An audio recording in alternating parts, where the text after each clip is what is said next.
Di ka nakarehistro nung kalukuran ko. Sa isip ang iyong mukha, aking mapatanto ngayon ka lamang nakita. Nagpapangang bahagya, kailangan dumiskarte bago ka mawala. So nagkakapalan ko na ang aking mukha, feeling ko hindi naman ako mapapahiya. So lumapit na ako kay Ana, humihirit na akong sa'yo ay ipakilala. Hi, pagbabati mong malambing, okay na sana kaso di kinaya. Aking biglang marinig na tinawag mo kong kuya. Kuya, tinawag mo kong kuya.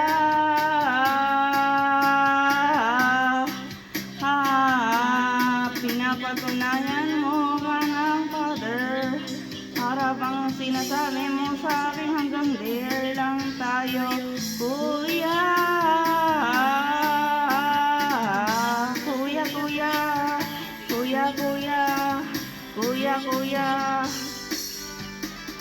For your information, di kita kamag-anak. Gusto ko linawin na ito aking balak. Di interesado na awagin mong best. Mas okay sa aking makasama for the rest of my buhay. Hindi mo try subok lang ang bakla ko na iyong hinihintay. Ito na sa mga biro ko, ika'y dumatawa. Sabay sambit mo sa akin na kakatuwa. Para ako'y nasa langit, pero ang puso ko'y nabasag ng hilig.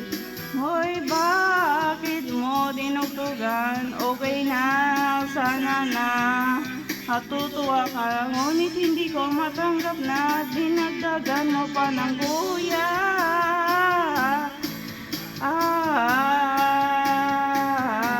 Tinawag mo kong kuya.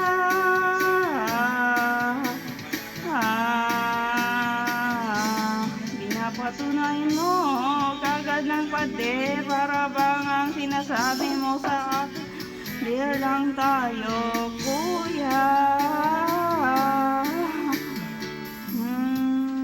Bakit di po pwede ang Mayo, Disyembre?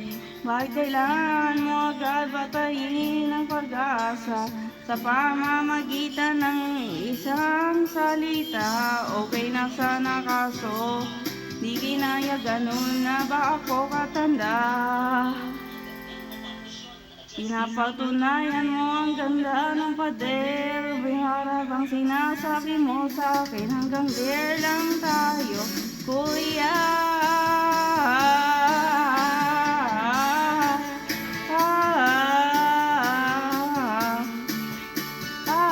Bakit tinawag mo kong kuya?